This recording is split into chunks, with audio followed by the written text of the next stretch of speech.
Yes, welcome back to the Magic Sponge podcast, a miracle cure for all your rugby league injury issues. I'm Brien, I'm the guy behind NRL Physio and all the stuff you see on socials. We were a night later this week, had a bit of a tumultuous time on holidays over the weekend. Always good to be on holidays, but yeah, when you get thrown a bit of a swamp pool, it was a bit of a complication. So thanks for tuning in 24 hours later. My co-host, James, you are here, mate. It's good to have you on a Monday night.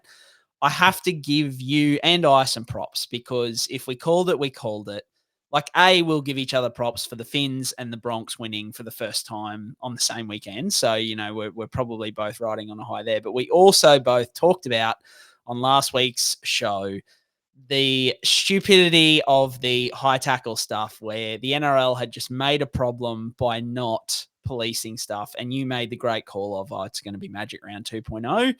And, mate, didn't it just become Magic Round 2.0? It was, not fun.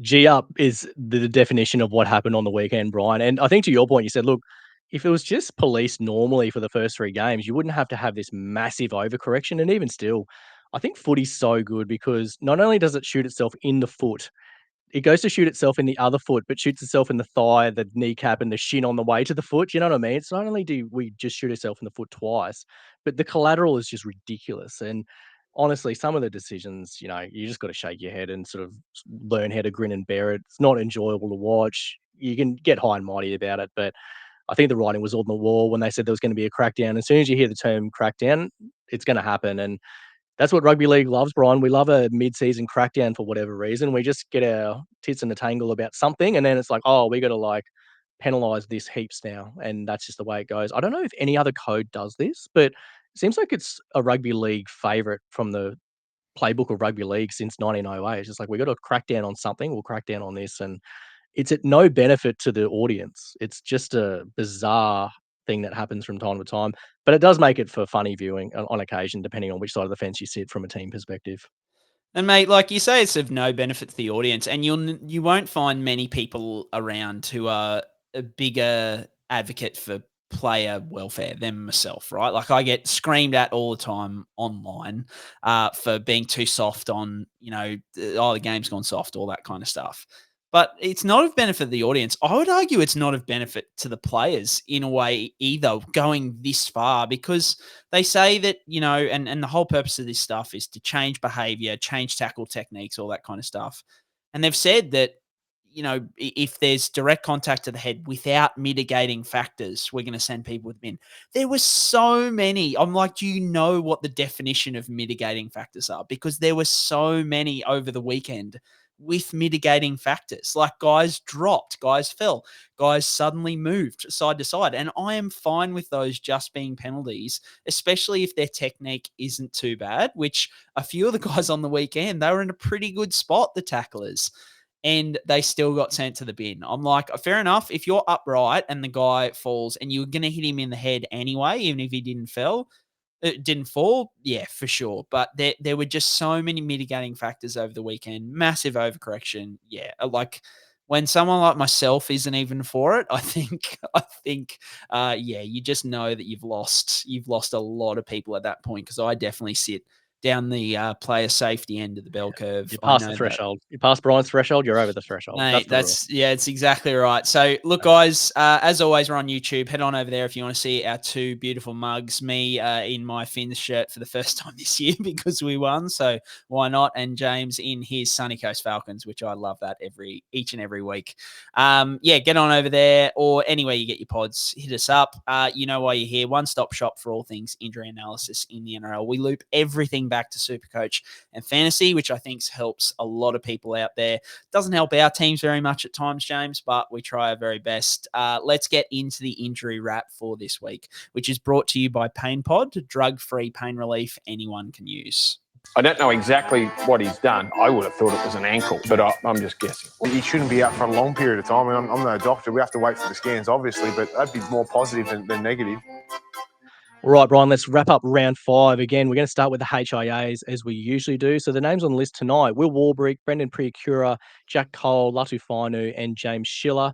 A few varying things to talk about with these guys, Brian. Where do you want to start? Yeah, mate. I think they're like sometimes we can breeze through the HIAs, but I think here there are a few interesting ones. Like Will Warbrick, probably the most so in that he played the full 80 minutes in round one. Then the Storm have the bye in round two. Then he's not named out of round three, and Bellamy says he's having lingering concussion effects. Now it wasn't uh, said whether that was from round one or something that he had in training or what it really was. So he was out for round three. He comes back round four, plays the full 80 minutes, gets named for round five, and then is a late rule out with lingering concussion concern. So, we've talked about concussion a lot. Where it really starts to worry me is these kind of complex recoveries. So where guys are, and this is the nature of some concussions. About 10% of concussions that we see, they can come and go, can linger, really hang around for weeks and weeks on end. So yeah, I think I always come back to the uncertainty around this really concerns me. I think from that perspective, obviously, hope Warbrick is okay, but I wouldn't have any guarantees on him returning next week, even if he is named for next week. I wouldn't be 100% that he's going to play. So, yeah, just a bit all over the shop with that. And then Brendan Piakura, the other interesting one for me there, because he had a similar situation to Warbrick back in 2022. So he missed a lot of I think it was 2022 season with ongoing concussion symptoms. He also had a calf or a hamstring injury mixed in there as well. So missed much of the season. So when you have a past history of that kind of complex and recurring concussion symptoms, you're about 30 to 40% more likely to have that happen in the future when you suffer a concussion too. So yeah, he's one to look out for. I think he just copped 2 week suspension anyway. So, I mean, you'd be thinking that he should be okay by the time he's eligible to play again. But yeah, worth looking out for there. And then if you look at the footage, the interesting thing I found there was it looked like the Piakura copped 2 pretty big whacks to the head kind of within a few tackles of each other. They did the kick off and Piakura went in and whacked my boy Alex Twal on the first tackle. And then it was Twal taking the 5th hit up because Twal is an absolute workhorse, James, and he takes 2 hit ups in every set. Absolute monster. But yeah, and he got whacked again. So I just wonder whether, 2 hits in quick succession, kind of we all saw it was pretty concerning scenes at the time. So whether that kind of had an effect. The other guys, I mean, yeah, Latu Fainu, he's listed in here, but then he's also had thumb surgery. So he's going to be out for 6 weeks anyway. So I think not much there. But yeah, the other 2 guys, Jack Cole and James Schiller, will at least miss round 6. Well summarised, Brian. So instead of going team by team, what we're going to do next is cover off the hamstrings because it is the week of the hamstring this week, Brian. And I think that's what everyone's going to be tuning into the Magic Sponge for. So we're going to list the names off and I'm going to let you launch in on your hamstring tirade. I will say before we start, where is Bill Knowles? Can we get him over here? Business class ASAP. We need Bill Knowles in the country to fix these hamstrings up, Brian, for far out. Like, let's figure it out, guys. Righto, the names. Adam Reynolds from the Broncos, Cody Walker from the Bunnies, Jamie Humphreys from the Bunnies, Mikaele Ravalawa from the Bunnies, Luke Garner from Panthers, and Hame Sele to round things off there as well. Hame Sele is, my goodness, he gets a run in here in the Magic Sponge as well. I'll throw straight to you here, Brian, because I guess we're going to talk about incidence rate with concussions, not concussions with hamstrings, and then a few more specifics about hamstrings. So take it away, mate. Yeah, mate, I think we'll start off just going through each individual player and talking through, where they are. But then I want to do a bit of a, put my teacher's cap on and run through because, yeah, like I just get week in, week out. I get so many quick questions about hammies, and it's just gotten to the point where I think we just almost need to clip it up, put it on YouTube or something as its own individual thing. And then if anybody asks, I can just throw them to that video and kind of. So this is going to be everything, hopefully, everything that you need to know on hamstrings. The first thing I would say before we get into any of it, to your point about Bill Knowles, like people have asked, like, why don't players do this thing? Why don't players do that thing? Why don't they do this type of training? Why don't they do that? And there's all these people with these theories, right? They've all got these theories. The thing I would say is that if somebody, and this includes, all the gurus around the world, whether it be in America, Europe, all that kind of stuff, if someone had the solution to hamstring injuries, they would be a gazillionaire. Like, because it costs some of the biggest sports stars, particularly field sports, and we talk, if we're looking at NFL particularly, where there's big money, in European, like football, soccer, these kind of things, way bigger fish than the NRL, and guys get struck down with it all the time. So if there was a solution, and we only have to look at a lot of the guys who've gone over to bill for like hamstring soft tissue stuff, one of the best in the world, and they've come back and they've re-injured their hamstrings. So there's not really anybody out there who's got this all figured out. And I'd love to tell you that you can listen to this podcast and we'll figure it out. But James, I think on a Monday night sitting in our offices, I don't think we're going to come up with the solution. So let's move forward. I think last time we had a big talk about hamstrings, I called it field sports hamstring, but I think I'm going with rugby league thigh. That's what I'm going to call hamstring injuries from now on. I had to think about it. Rugby league thigh, not tennis elbow, not jumper's knee. It's rugby league thigh. That's what we're going to call hammies from now on. We've got Adam Reynolds. He was cleared of any hamstring damage this afternoon. So big win for your Broncos, because the next guy who also had hamstring tightness, Adam Reynolds only had hamstring tightness. Cody Walker had the same thing. The scans have shown a minor strain for him, so he's going to be out 2 to 3 weeks. So I think that's a really interesting contrast for people, and why, I think even when Paps got ruled out with hamstring tightness, and I kind of posted something saying he could be out for 2 weeks, or 1 to 2 weeks if it's minor, and people like, oh, what are you jumping the gun for, and all that kind of stuff. Look, it ended up being a cork, but it just shows you that even if it's tightness, it's especially when it comes to the hammy, it's not safe. It's not just always tightness. Yes, Turbo, didn't have anything in recent times, but we've got Cody Walker here, for example, who's going to miss 2 to 3 weeks with something. He came off and he said, I just felt a bit of tightness. He even said post-match it felt pretty good. So, don't assume with hammies, and even your minor hamstring strains, very rare. Skelton for the Tigers, he was named for the next week and then didn't come back. So he is looking good for this week for all those people asking questions about him. It's sounding like they'll name him tomorrow. Jamie Humphreys, his is more a moderate strain, 4 to 5 weeks. Mikaele Ravalawa, also a moderate strain, but 6 to 8 weeks. James, this really grinded my gears, and I don't know whether you're the same, but obviously we know like grade 1, grade 2, grade 3 with muscle strains, and your grade 1 is, a minor strain. Grade 2 is kind of like a partial tear, moderate strain, partial tear of the muscle. Grade 3, complete tear. They called Jamie Humphreys a moderate strain of the hamstring, and they called Mikaele Ravalawa's a moderate tear of the hamstring. And I'm like, they're the same thing. Like you can't, you cannot. So if anybody listening, strain and tear are interchangeable, even though they sound different. And I think for the layman, you hear tear and you think it's worse.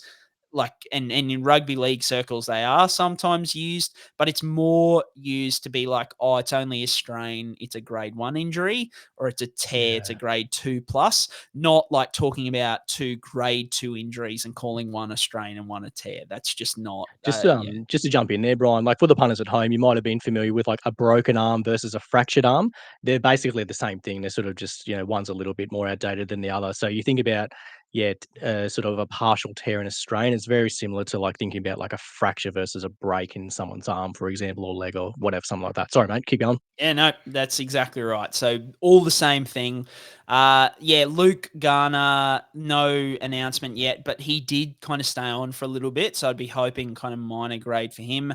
And then Sele, mate, like as you said, I actually started following him on Insta during the off season because he was working back from that heart thing last year, working back from that. And then I think he suffered a bit of soft tissue stuff in the preseason. So really frustrating for him. And it was his first game back on the weekend, and came off with what looked like a hamstring injury. It hasn't been confirmed yet.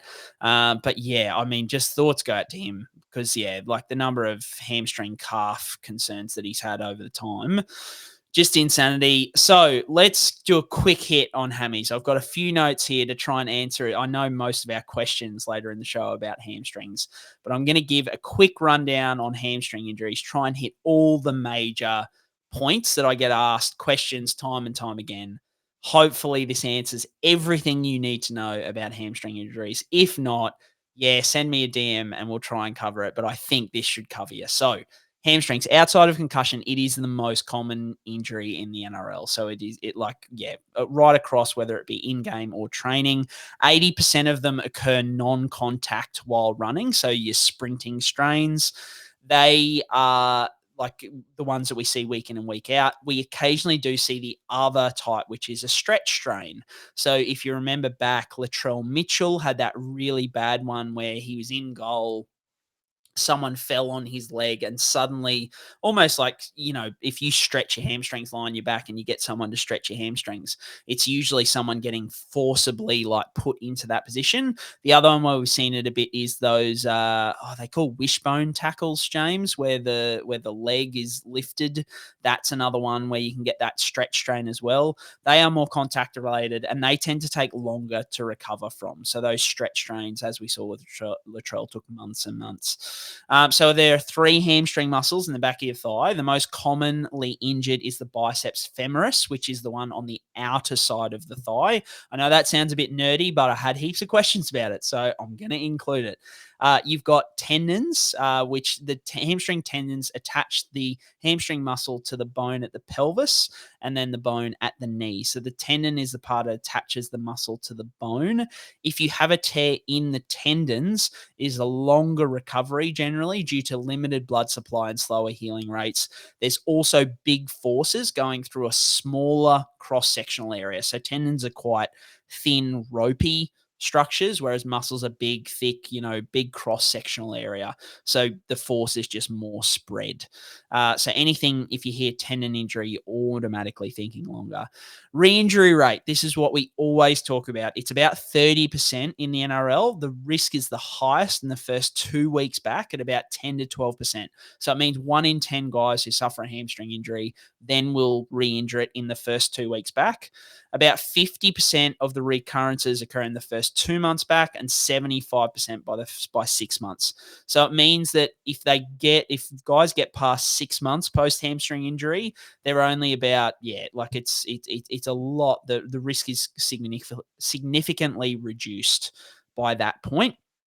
And then if you suffer a recurrence, so if you hear us talk about, if a guy has suffered a re-injury, it increases your return to play time by on average about 7 to 10 days. So if you have exactly the same strain on an MRI in 2 guys, and one guy is a first-time hamstring and the other guy is a recurrence, the recurrence guy will take an average of a week to a week and a half longer to return. Now, risk factors. This is a big one people always ask about. The biggest risk factor is past history of hamstring injury. So Tom Trbojevic, come on down. If you have a lot of hamstring injuries in your past, you are much more likely to suffer one in the future. Lots of things around like scar tissue, neural changes, these kind of things, strength imbalances. Yeah, it happens, and that's what leaves you at risk moving forward. The big thing that leads us to hamstring injuries is training load, playing and training load.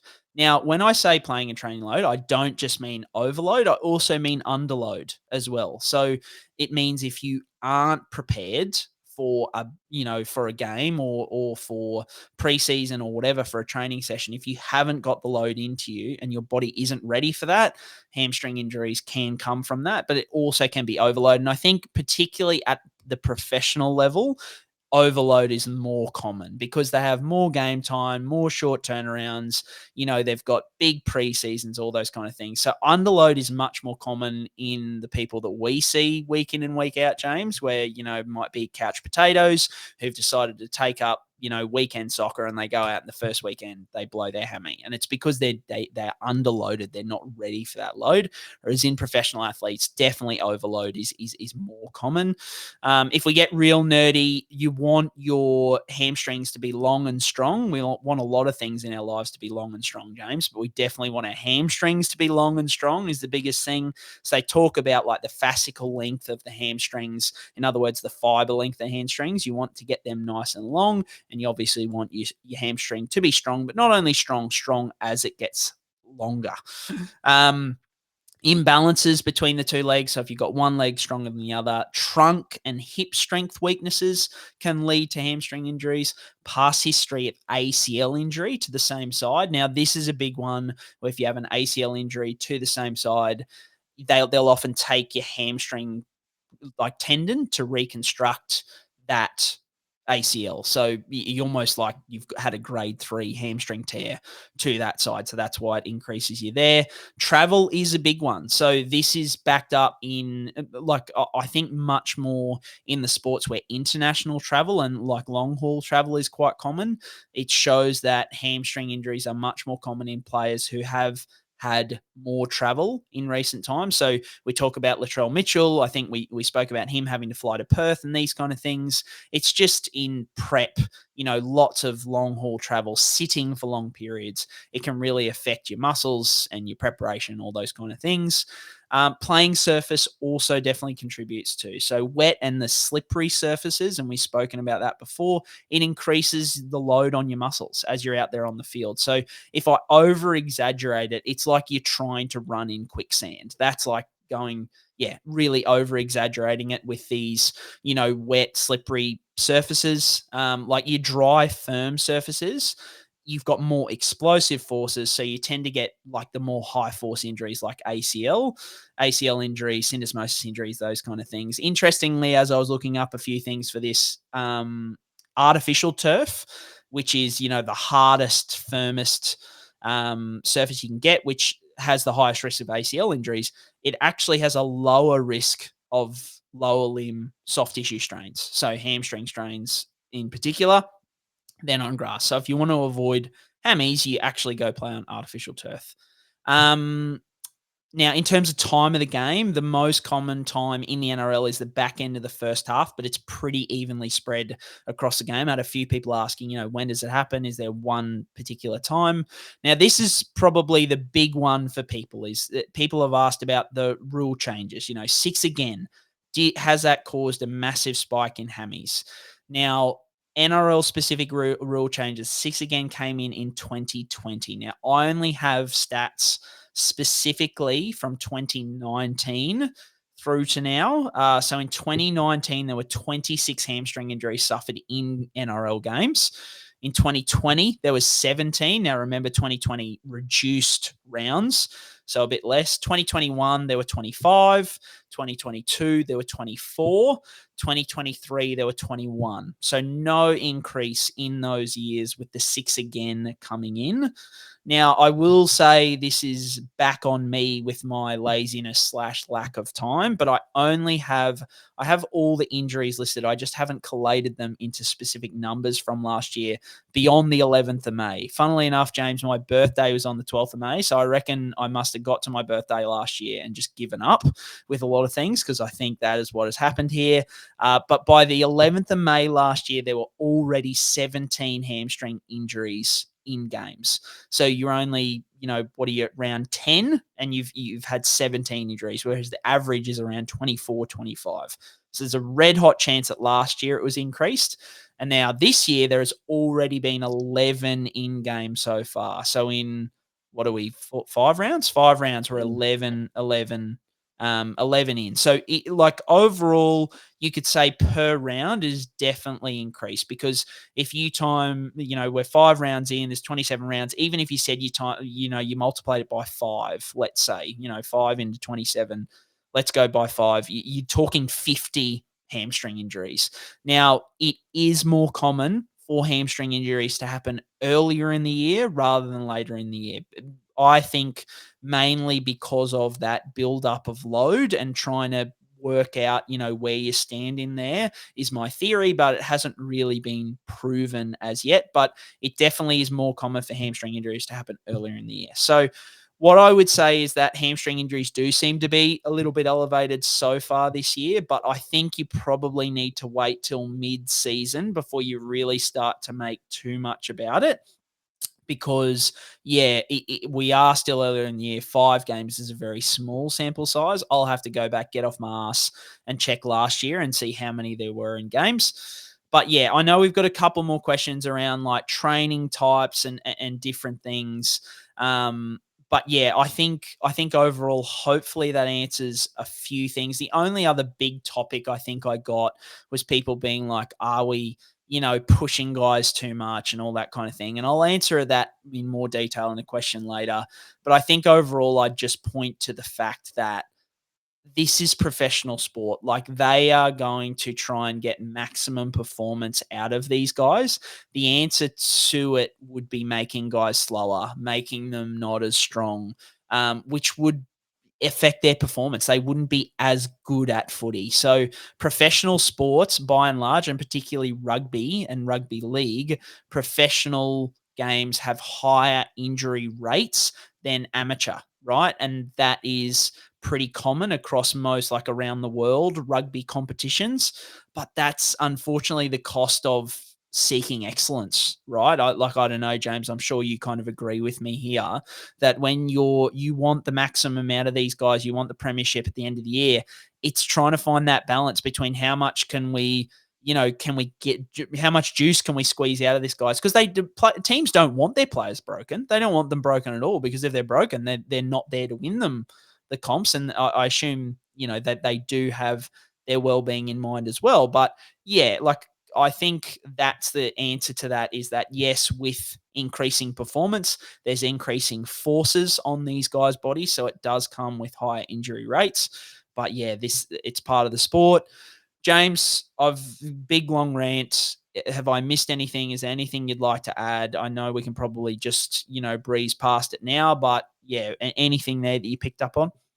No, you've covered most of the bases there, mate. There was just a couple of things that I thought just to touch on, which, we talk about hamstring and soft tissue injuries being multifactorial. And I think this is probably one for the nerds more than anything else amongst us. So if you are a little physio nerd or you've got that sort of interest in things, like my understanding with flexibility, Brian, like there's been a bit published on it, but there's nothing really conclusive there to my understanding. And again, I'm speaking out of turn here because I'm not in strength and conditioning at all. So I'm sure there's people far smarter than me that'll probably rinse me in the comment section. So if you're going to do that, then play on. But even, looking at eccentric strength versus concentric strength ratios, I'm not aware of anything there. I'm not really aware of anything quad versus hamstring strength. Even from a biomechanics, your running mechanics or the biomechanics of what you do, I'm not super aware of anything there because of the amount of individual variability. Neural contributors, so nerve tissue length or neural contributors. My understanding, it's really hard to quantify those things in a research setting. And the other thing we have to consider, Brian, there's this huge variation in individual morphology. So, how you're built and what your muscles are, like size-wise and things like that. There's also the massive difference in demand in the position you play too. So we haven't really sort of touched on backs versus forward here, but you only have to look at the names we've listed there, and it's pretty backs heavy, isn't it, when you think about that? And that's very consistent across the years as well. So there is slightly different demands depending on the position you play on the field too. So there's a lot of other things that feed into it. I guess I'm just sitting here saying I'm real dumb and I don't have a lot of those answers if you're curious about those things. But yeah, I think to your point, Brian, if we had the quick fix or the perfect fix, we definitely would be doing it by now because it would make you a serious amount of money. So any other things mate, before we move on? I would just say with those factors, because people are always looking for the smoking gun, right? They're like, what's causing this? Like, what is the reason? And I know this is boring to say, and I've literally, this isn't even a big note. I've had three journos ring me in the last 48 hours to be like, what's the story here? Like, and there's just not. There's not a smoking gun here. There's not, like, it's not the 6 again. It's not the training that the guys do. It's all of it. It's not the surface. It's all of it. All of that. And me and Nick Campton, my favorite journo out there, we love a perfect storm reference. And this is the perfect storm. It is the perfect storm. It's why we call it, James, it's why for years and years and years it's been called rugby league thigh, right? That's right. Because it's since 1908. That's right. It's been called rugby league thigh because it is just the perfect storm. This is the sport that is going to result in hamstring injuries the most. It doesn't mean we should accept that. And everyone, in and around the area is trying to come up with solutions. And there are sometimes we come up with something we think is going well, like Nordic hamstring exercises. Like, weren't they a thing for a while there where it was like, this is the gold standard, get so good at Nordics. And there'll be people out there who will absolutely hate that I've even mentioned Nordic hamstrings because they're like, no, Nordics, horrible. So, yeah, look, all I would say, unfortunately, I wish I had a smoking gun for you. It's not there. It's a whole lot of different things. Yeah, totally agree, mate. And to talk about rugby league thigh since a long time ago, I think we can even sort of hark this back. This is for the diehards here, but was it that grand final that Graham Langland's, this is way back in the 70s for the Dragons, played completely busted, wore the white boots for the first time. Everyone was rinsing him for the white boots, but he pretty much played on a fairly moderate grade hamstring injury, and he was absolutely cooked in that. So, these things have been around for a fairly long time, Brian. Rugby league thigh has been in the vernacular for a long period of time, but yeah, we don't have the solution yet, but it's one to certainly watch. I think the Supercoach fallout from these ones, Brian, like, I guess when we look at it, no concerns there for the Bronx. The Bunnies, they're going to be sort of scraping their halves combination, but they've got a little bit of cover there.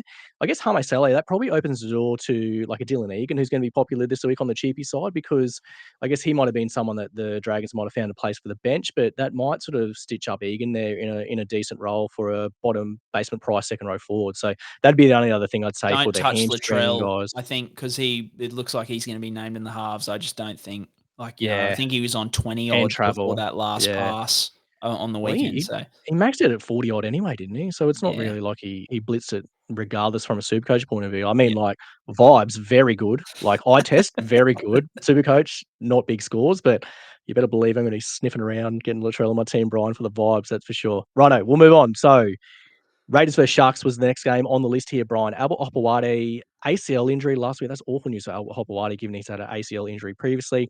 Ethan Sanders has been reported as an eye socket fracture, and Teig Wilton was ruled out with illness pre-game for the Sharkies there. Where do you want to start, Brian? Teig Wilton to kick him off? Yeah, mate, I just wanted to mention him in case people were wondering why he's out. It was an illness. I didn't get to posting a fair few of these over the weekend. Dodgy internet at the place. And yeah, I don't know whether I need to waste a post on illness these days. I just want a main one.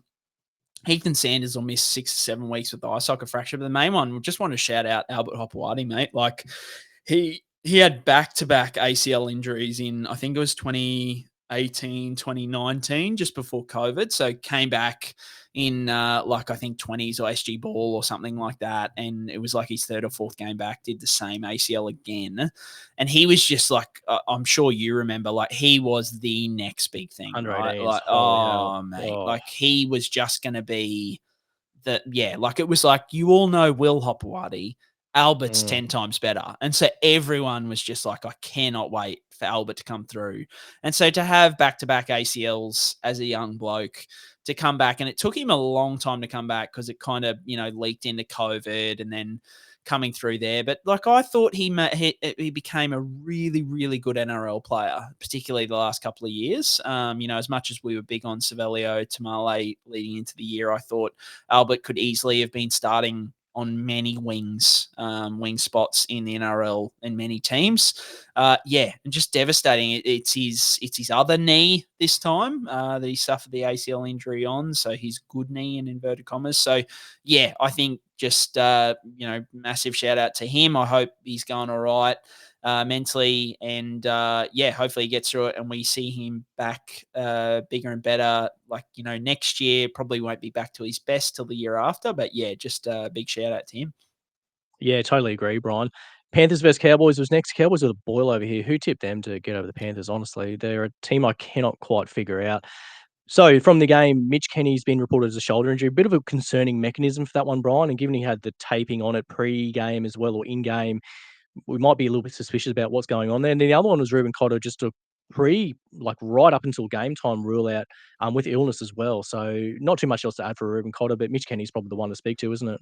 Yeah, mate, I'm pretty concerned about it. As you mentioned, like, the mechanism didn't look great, for a shoulder subluxation, for the nerds out there, like a slap tear, potentially, which is like a tear for anybody listening who doesn't know what that is. Just a tear in around the cartilage of the shoulder joint. So yeah, like with that mechanism, with the fact he had tape there already, it's like, did he already have a bit of an unstable shoulder, maybe a bit of a cartilage, a labrum tear that he was playing through, which a lot of guys, do, like someone like Blake Moser, for example. It's been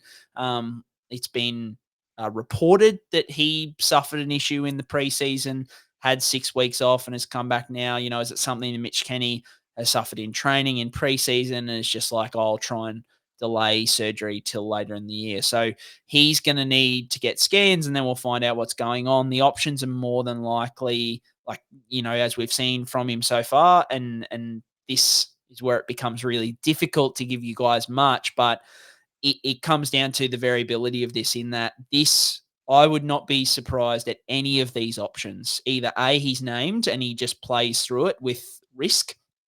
B, they say he's going to take 3 to 6 weeks off to try and rehab it and strengthen it up and get through the rest of the season. Or C, that he has season-ending surgery. That's how this kind of injury, there is just those 3 options are all pretty much as likely as one another, which, yeah, I mean, you don't get to say that with a lot of injuries. A lot of injuries, there's, maybe 1 or 2 and they're pretty close together.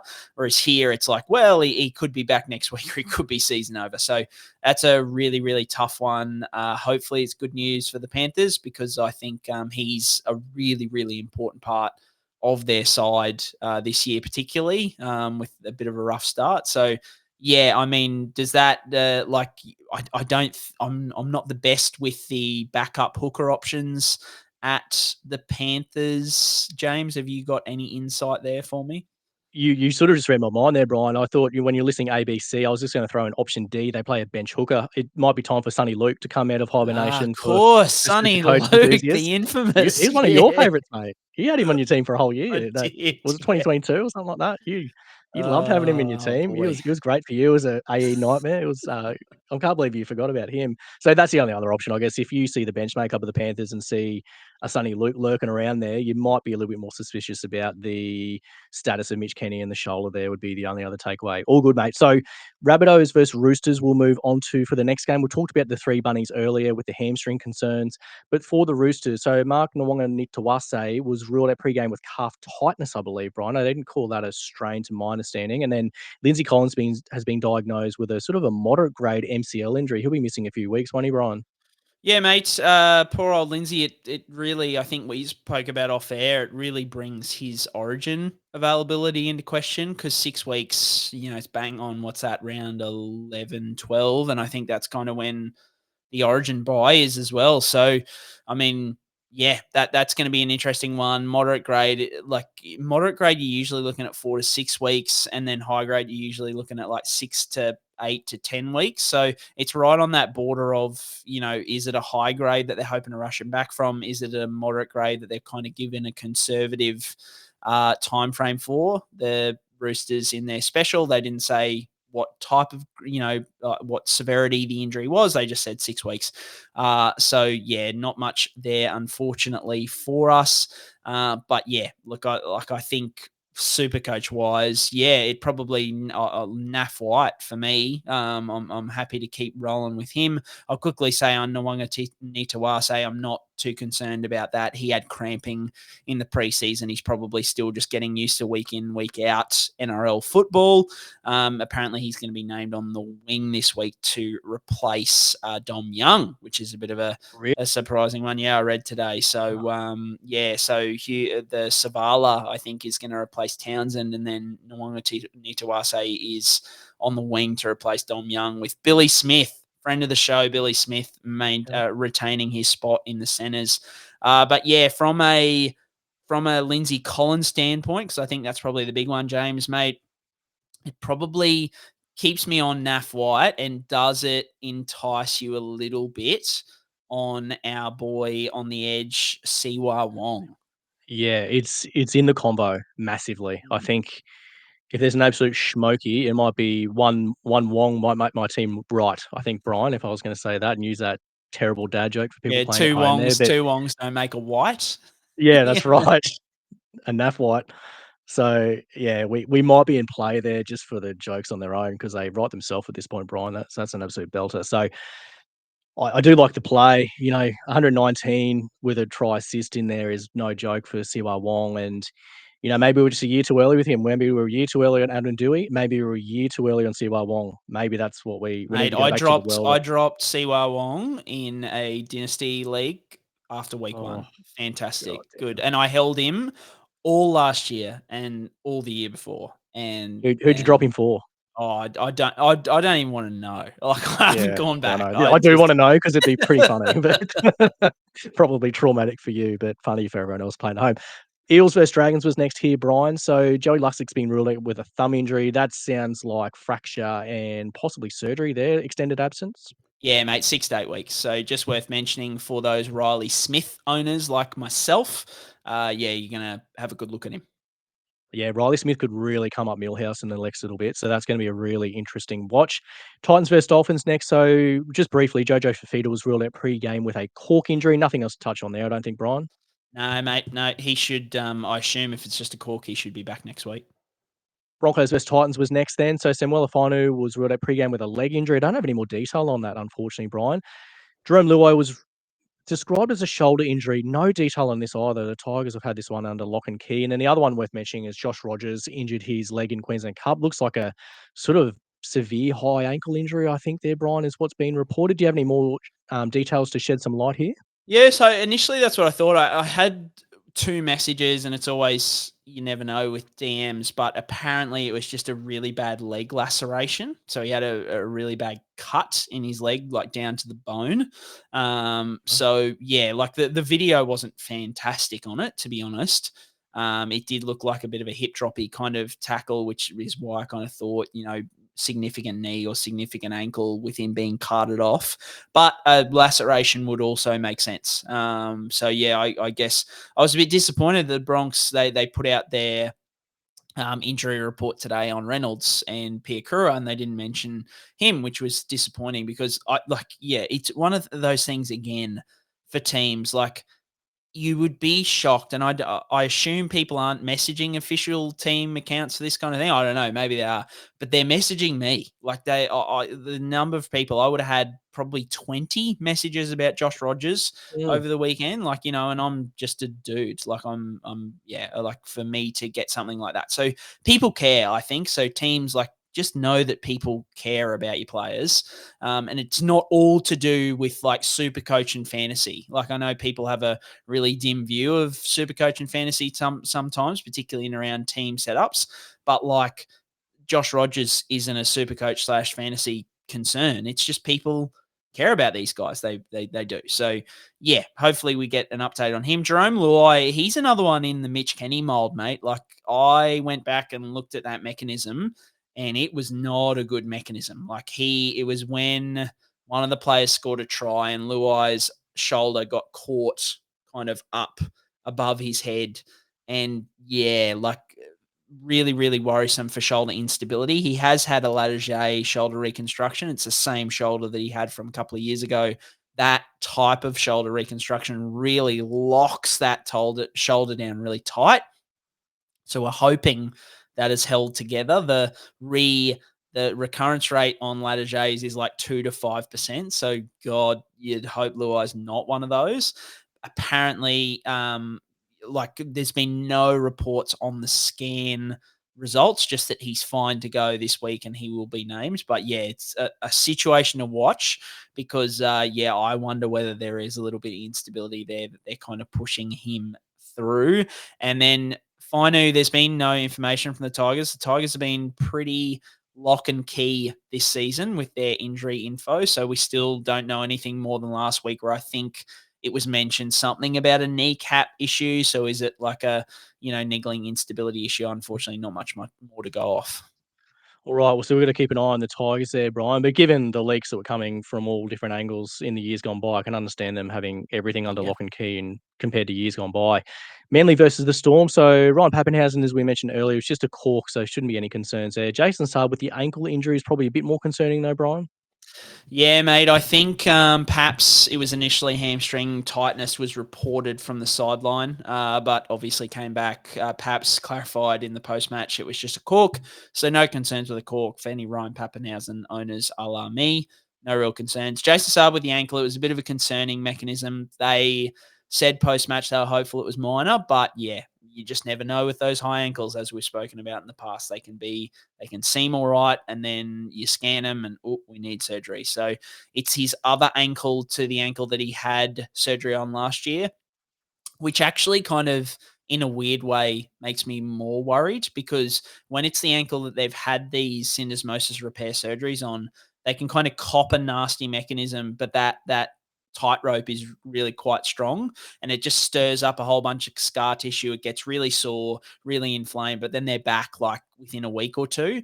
Whereas with like a healthy ankle, if they've got a lot of soreness, a lot of pain, there's no scar tissue they can stir up. It just means they've done damage. So yeah, I'm a little bit nervous about Saab. I think either way, for him to come back next week with even a minor high ankle sprain would be a fair effort. Geez, I wouldn't mind seeing Tommy Talau in the team, just FYI, rather than a few other guys trotting out there. Just get them back on our heartthrob from 2024. Bulldogs versus Knights, Brien, was the last game of the round. So Jack Cogger, dislocated finger. Jack Hetherington's reported as a shoulder injury, and Jacob Saifidi as a calf injury there. Not really much fantasy relevance for this last game, is there? No, mate. Shout out to Jack Cogger. They couldn't even get the dislocated finger in post-match. He was sitting in the sheds with it still out. So, yeah, played 60-odd minutes with it. So that's one of the, people think, oh, it's just a finger, but you're out there, playing NRL football. So it's not just nothing. So shout out to him. Jack Hetherington with the shoulder. He's had rank issues with shoulder instability. This is like a perfect Mitch Kenny, Jarome Luai kind of, example of, the mechanism was not much for Hetherington, and he was having real problems with it. So he's one who I would be leaning towards it being like a 6-week kind of, 6-week or season-ending surgery kind of situation. So, yeah, bit of a concern there. And then Jacob Saifidi with a calf, mate. The only other injury kind of running out or in that, like not in the warm-up but not in the game, was it Joey Leilua copped the firework? The firework in the eye. Yeah, that's the only other one I can think of that was like not in the warm-up but also not in the game. Like it's like that middle period. So I remember the Joey Leilua one. If there's any listeners out there who can think of any others, hit me up, because I'd be fascinated to know, because I think this is the only one. But it sounds like a pretty significant one. They described as a tear. They weren't real confident on it.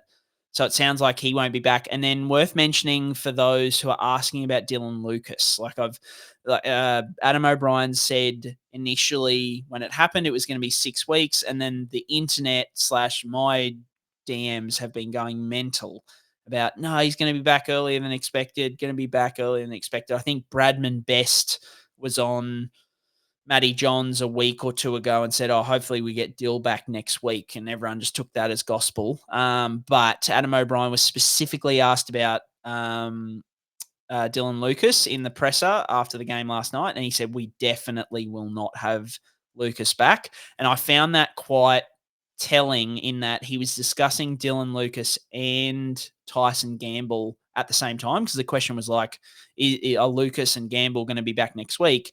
And he was like, we're definitely not getting Lucas back next week. And then he was like, oh, Gamble, like we might, I'm not really sure. So like it shows you, in my mind, I'm like, well, that kind of is him telling us where they're at in their rehab without actually directly telling us. Like for him to be like, no, we're definitely not getting Dylan Lucas back. But, I don't know about Gamble. Tells me Gamble's like a bit further along in his progress potentially, whereas Dylan Lucas probably got a couple of weeks to go. So at best case for Dylan Lucas, you're probably looking at around 7.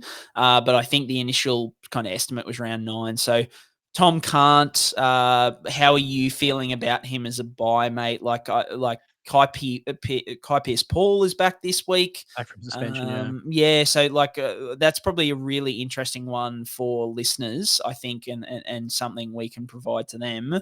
Where are you sitting on Kant as a buy with the prospects of, I mean, Saifidi's out now, so that kind of opens up another middle position, like does Adam Elliott move to front row and Frizzell go back to 13 like he has been? How are you feeling about Kant as a buy? Are you happy to go there at the moment? God, it's hard not to, mate. When you think about what's his break even next 61 or thereabouts, if he's starting on an edge, the base has been so good, Brian. How good's the base been on it? Like 80 in the first week, and he had a line break this week just gone, but I think his base was still over 50 or thereabouts. So I don't know how you can sort of say no to him, to be honest, because he could realistically gain, 60, 70, 80 grand this week if he just gets on the field and scores what he usually scores. And if he just gets one more game and you don't have to start him, he's probably going to give you 120 to 160, and it's going to go quick, that price rise as well. So I think if I had to choose, I'd probably at this stage would choose Kant over Egan. I think if I had to choose, just because he's going to be a starting edge back rower, your chances are going to be high that he can just jag some points in their matchup this week. So I would probably lean that way, but I can understand, depending on which way you want to go, depending on how you need to make the money work as well. Kant's 270, Egan's at bottom dollar, 198. Depends probably on what you need from that point of view. So that'd be a way I'll do it. Do you have a preference at this stage? Do you have any plans for we'll probably talk about trades, but Yeah, like I think, I'm fine with Kant as a buy overall. I just think the extra like 80K, I might need it. Is my only thing. But Yeah.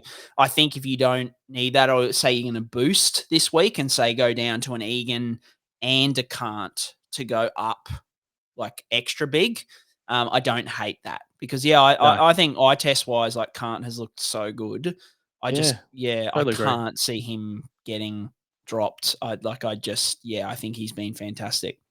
Yeah, rate that very highly. All right, good wrap up of the injuries there, Brian. We're going to launch straight into the questions now. So thank you again for everyone for submitting your questions Brian's way. So first question is, given that the game is getting quicker and the players are getting bigger and better than from a performance perspective, why are we seeing more soft tissue injuries? Is it because players are getting trained to the point of peak performance, or are we just sort of skirting close to the edge from that point of view? Is it the type of training that they're doing that explains the soft tissue injuries, Brian? Yeah, I think. Look, I probably I won't go too far into it because I answered it earlier. But yeah, I think the answer is yes. It is the fact players are bigger, faster, stronger. That's going to lead to more of these type of injuries. The body can only deal with so much of that before it fails at some points.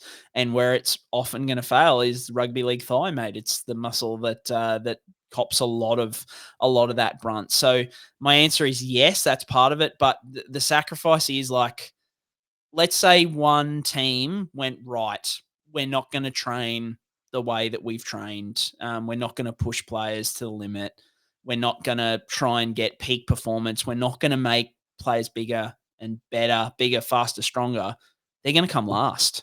Like that, it's like, they might have a healthier team, but like, even you look at AFL, for example. AFL is a sport where it doesn't prioritize like big, huge blokes, who can whack into each other as much as we do, but they still have massive hamstring issues as well. You know what I mean? So it's not all the size of players. It's the nature of the sport, and also the fact that we are trying to get players to perform at their peak and getting right to the edge. That's the challenge of pro sport, mate, is getting players close to the edge, getting as much juice out of them as possible without getting them injured. They don't want them to be injured.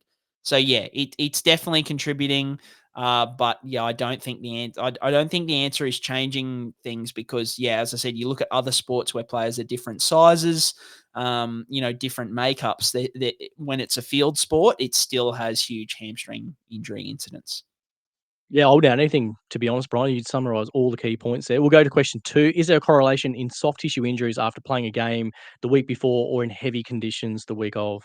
Yeah, I wouldn't say I've got a specific stat here, but it comes back to that overload that we spoke about before, right? Like overload is a big factor with it. So if you play a big game in, say, wet, heavy conditions, then you train all week in wet, heavy conditions, the overall load on your muscles have been higher in that week compared to, say, the previous 3 weeks where you trained on nice dry tracks. So I'm sure if we had the ability to track it, that there would be, but we just don't. Yeah, we don't have that in our repertoire, unfortunately. No, unfortunately not. Another question about hammies, Brian. Is there any warning signs about potential hamstring strains, or is it purely just bad luck? Yeah, I think one big one, which is a bit of a weird one, like obviously hamstring tightness, pain. Like we hear about hamstring awareness a lot these days. Love that Where, term. yeah, That's good. mate, don't we love it? And that is a warning sign. That's why they take it so seriously, is because even hamstring awareness literally is just like, ooh, I feel a bit tight, feel a little bit of pain. Yeah, Doesn't that's a feel quite warning. right. That's right. Yeah. It doesn't like it might not even be tightness or pain. As you said, it might just be, oh, it doesn't feel normal. That is a big deal. So that is a big one. But also, I found a study I was reading through yesterday because I love reading papers, James. Just love sitting down, You're sick for it. reading Yeah, I know. RCTs, mate. Just give them to I me. struggle to get you out of the papers to have this chat on a Sunday or a Monday. Honestly, it's ridiculous. Just Oh, mate. loves it.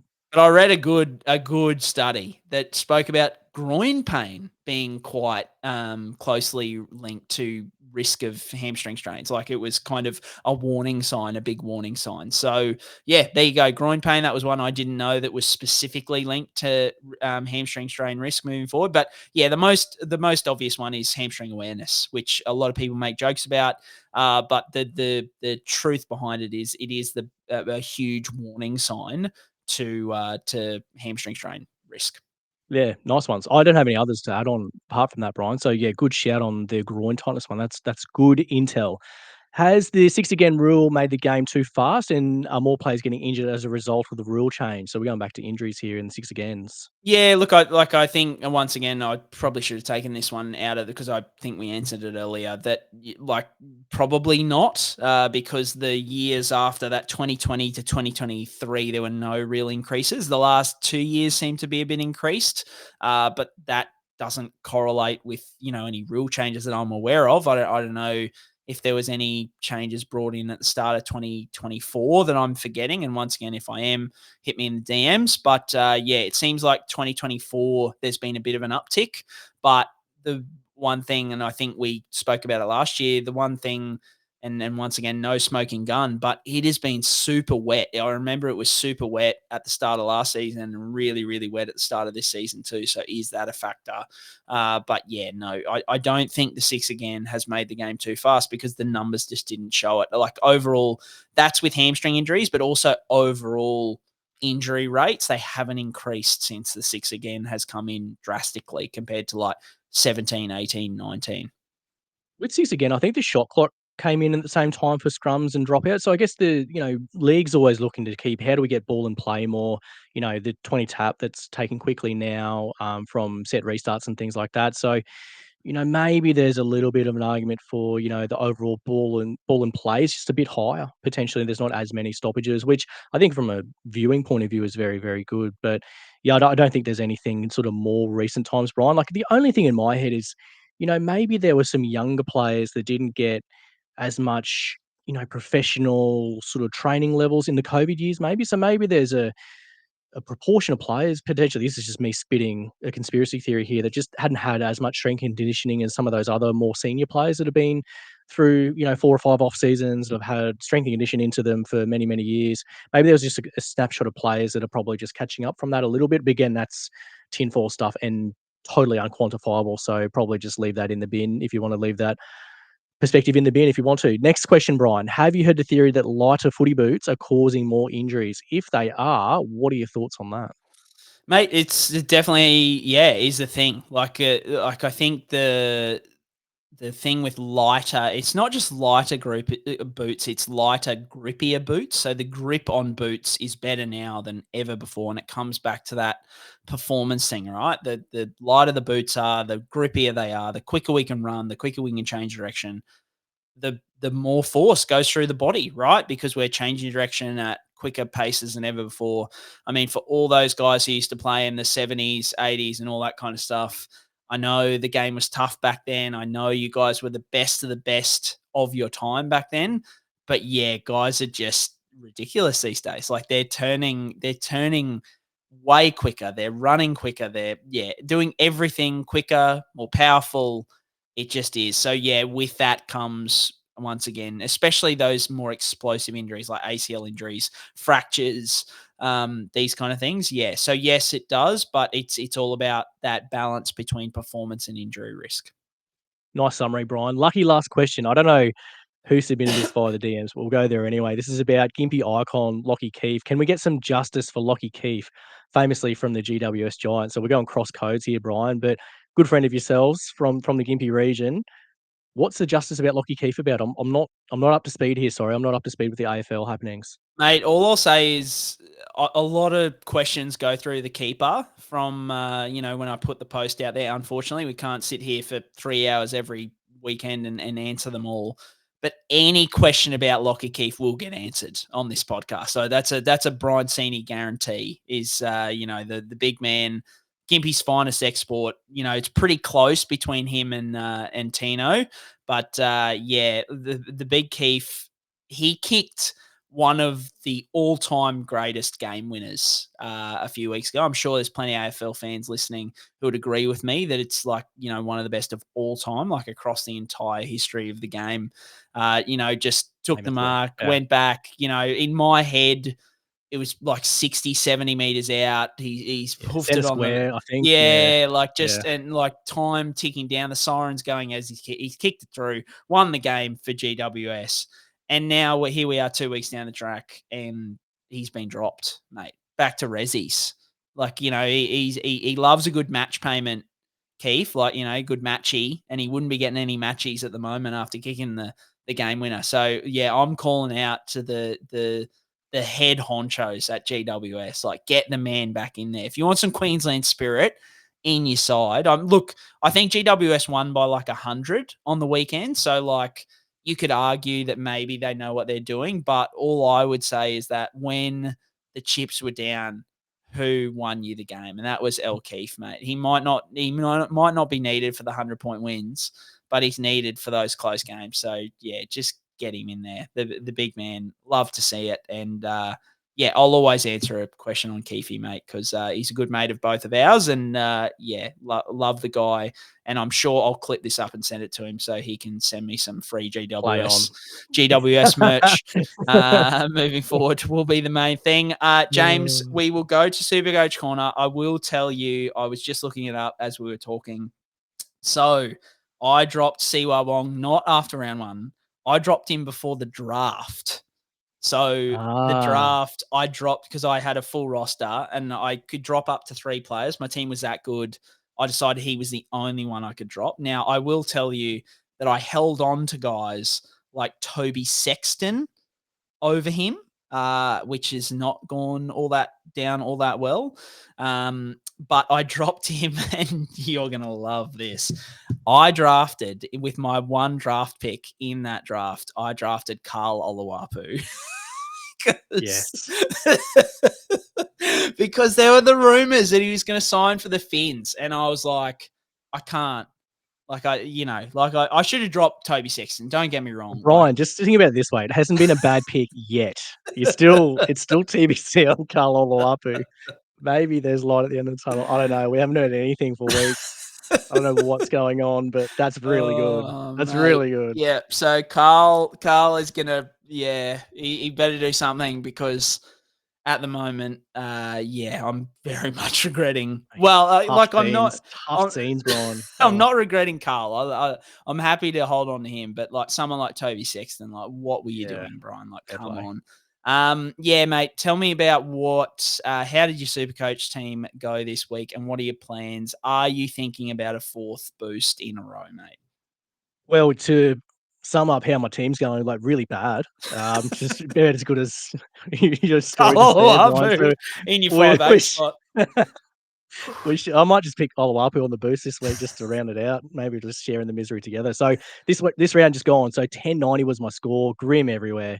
I captained Jaden Campbell, and after seeing him, I think he updated massively. I think he went from like 28 to 52. So honest to God, it was either him or Payne Haas, and it worked out the same in the end. So I was saved an enormous amount of embarrassment from that. So I had the VC on, I had the VC on Nico, sorry, but then I was going to see Payne Haas or Campbell, and I rolled the dice on Jaden Campbell and it did not go well. I used 3 trades last week, so I bought in Jaden Campbell, I bought in Ryan Pappenhausen and Tom Jenkins. I moved on Robert Toya, KO Weeks, and Jarome Skelton. Brian, on Jarome Skelton, I only realised when I moved him on that he's a Redcliffe product, born in Redcliffe. And Mate, Queensland eligible. If I had known I should have kept him on, honestly. I should have moved on some other guys, but he's one we might have to get back on for the Queensland Spirit and for maybe pumping him up to get an origin spot. Because, there's a few backline things that could open up for the Queensland Maroons. And Skelton has looked the business there from the Dogs last year and the Tigers this year. The other one about KO Weeks, Brian, like, man, oh man, I've done some bad things with my team, but I might have been catfished as bad as anyone with KO Weeks in the preseason, because I just thought, oh my God, this is this throbber at fullback who's carving up in preseason. I'll get him at starting 6. He'll go really well. That's been nearly the worst decision I've ever made in fantasy, in the history of fantasy football. It's just been, I honestly feel like I've been catfished, the worst I've ever been catfished. I hadn't been catfished before, but I feel like this might be the first time for me that I've been. Reminds me of Isaac Tungo for me from last year. Like, I feel like they're the same situation. Exactly the same thing. So anyway, so I'm happy to move him on. And this week, righto. So this week the plans are Nathan Cleary is coming into my team 100%. I just need to know if I'm going to use 2 trades or 3 trades to do that. So at the moment, I think what I'm leaning to, and people are probably going to rinse me for this, but I just look at Reuben Garrick at 806 or wherever he is and just think, you know what? I just don't get pumped up about having Garrick in my team. It seems like he's maxed out now. He's been good for now. They've got a tough run coming up. I'm nearly happy to go Garrick to either Tom Kahn or Dylan Egan. So I'm happy to go him via second row because I can move Ben Turbo, which gives me a lot of money to play for next week, where I could actually look at getting a centre wing up to Jacob Carraz or a Zach Lomax. So I could actually go an upgrade or maybe a double upgrade next week at centre wing if I have that much money left over. So I kind of want to pull the trigger on Garrick because I still have Arthur's Cobbo, Tamale, Jenkins, Marzu, and Shibasaki. So I've got some guys that aren't too far to get from there to, like, say, a Jacob Carraz or get to a Lomax there. And if I go, Garrick down to Egan, that gets me quite a lot of coin there because, going from Tom Starling to Nathan Cleary is not too far. So I'm going to have a bit of money left in the bank. The thing is about using a boost there to get Canty, and I wonder if I need to do that now and go 4 boosts in a row. It feels awful, but I look at where my standings are. I think I'm in the 48,000s now. I lost 18,000 points on the week just gone, or 18,000 spots. So I'm sort of just like in fuck it footy mode, so to speak. So I'm sort of just like, yeah, exactly. I'm sort of like, well, if I don't sort of try to get bulk coin now, is there that many opportunities through the year? The weeks do count down. So I'm sort of running out of options there to sort of separate and do some things that are a little bit pottish. I guess if I had to upgrade anywhere else, like I could upgrade front row forward to look at a Tapine or Aden Fanua. But the second row thing has just opened up heaps, Brian. Like I think you've got these guys on the slide, like Dave Fifita's on the slide massively. Angus Crichton looks like he's sort of leveled out there. Jeremiah Nanai's bottomed out heaps. Jermaine Hopgood's bottomed out heaps. And then you've got guys like Siwa Wong and Billy Kikau with really negative break-evens that have really good upcoming draws. Wong's especially over the origin period. But Kikau, once he comes back in week 7, they've got a really good draw coming up and they've got to buy this week coming, obviously, so they're not going there now. But come week 7, they're kind of semi-attractive. Kikau's at 520, Wong's at 500 this week. Hoggood's at 580. Nanai's about 510 or 520, I think. Crichton's about 670. And Dave Fifita's still got money to lose because he's not playing 80 minutes yet. So you've got to keep an eye on all these guys in the second row because they're all falling and they're all, not attractive at the moment, but, we're only early doors. I think an astute buyer could pick these guys up and make some real money off these guys. So I think they're ones to watch. The Siwa Wong situation, Ryan, it feels so similar to Angus Crichton last year, doesn't it? Like Crichton was like, in the mid-4s, was coming off the bench, didn't have a set role. Then all of a sudden Robinson flicked to him in like round 7 or 8 or something. And, the rest, Gus Crichton was just Crichton. He was back on an absolute heater. So I don't hate the play of going to Siwa Wong. So that could be my other option is go, Garrick to Wong, use a boost to get Kant or Egan in and then get Cleary in. So I could get Wong, Cleary and a cheapie that could make me some money. It's hard to not do that, to be fair, mate. Like I just look at it, I'm like, I've got to start chasing points and money and, you can't take your boost with you, as they say in the business. So maybe it's the play to use another one. I don't feel good about it, but I think once they're gone, Brian, you just make it work. You just figure it out and you just make the plays that you need to make and you work around it as best you can and you don't have that option anymore. Or I could just keep one in the bank. I don't know. I feel like I shouldn't do it, but I'm probably going to do it, to be honest, because I'm just sick for it and I have no impulse control. So they're sort of the rough plans. I'm a bit all over the shop there, mate, to be fair. So what are your plans this week? You scored well this week. Actually, Gutho was a great get for you this week, honestly. That's a massive pat on the back for you. That was a great get. Yeah, I was I was very, very dubious on Gutho, and messaging you didn't help because you were like, nah, don't do that. And I was like, damn it, do I do this or not? And it really tossed me backwards and forwards. I held strong, which is been one of my few good decisions. So I got Gutho, Paps, and Jenkins. So boosted, brought those guys in. Got on Paps when it was when it came out that he was more than likely going to goal kick. So that was, all systems go for me. I captained Haas, so I scored 1174, so not too bad. I think I'm ranked about 15,000th, and I held my spot I think I went down like 18 spots or something. It was crazy. So, I'm about there. Mate, just on your trades situation, like and boosting and stuff like that, I'm gonna eat my words, right? But I feel like I look at my team and I'm like, oh, look, it looks pretty good. I'm pretty happy with it at this point in time. I've got 34 trades left, mate. That's heaps. Come on. 34 trades. And now during the buys, you only need to start 13. We're going to be fine, mate. Just don't worry about these boosts. Just use it if you want to, because I feel like 34 trades is a lot of trades. That's with me using 2 trades this week already, because as soon as the site refreshed, I was on it like an absolute fiend. This week I'm thinking, funnily enough, not using a boost, because I just don't. I've got a few little things cooking, which I'll talk about in a second in the weeks to come, that I want to keep a boost up my sleeve in case I need to use it. So I'm thinking one downgrade, one upgrade this week. So I can either go, and the option that I'm favoring at the moment is going down to Egan and then up to AFB or Tapane. So I'm leaning Taps at the moment because A, he based like 90 on the weekend, and that was awesome to see. But B, he also plays round 12 and 13. So he plays like as much as round 12 is a challenge with being the big buy. Round 13, that's the one off the back of Origin. You have to have a full 17 playing. I just like Joey Taps, kind of lock him in. The Raiders don't have a buy till round 15. So he's going to play the next 9 games, 10, straight, which I just love that from an availability standpoint.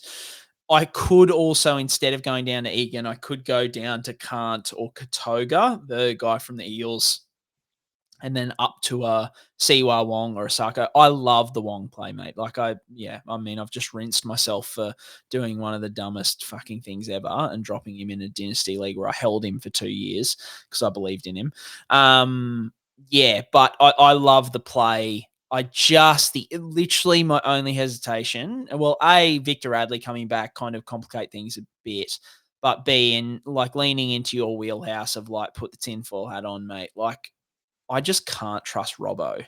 The more I think about it, I'm like, I just don't know whether he might get to a point in 2 weeks' time where he's just like, nah, Siwa Wong, don't like him, back to the bench, that kind of thing.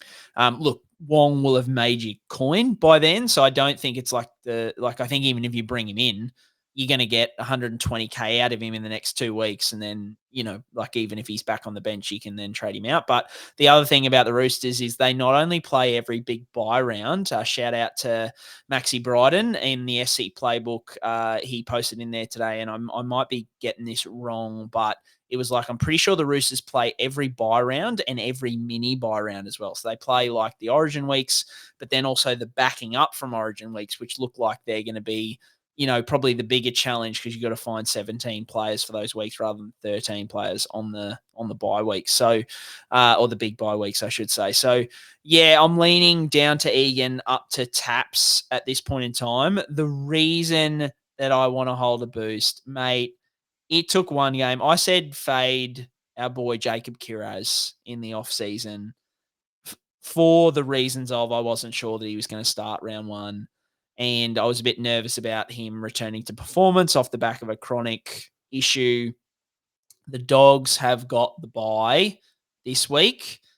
Mate, it's going to take a lot of self-control to not just bring Jacob Kiraz in round 7. I can tell you right now, because they have a cracking run post that bye as well.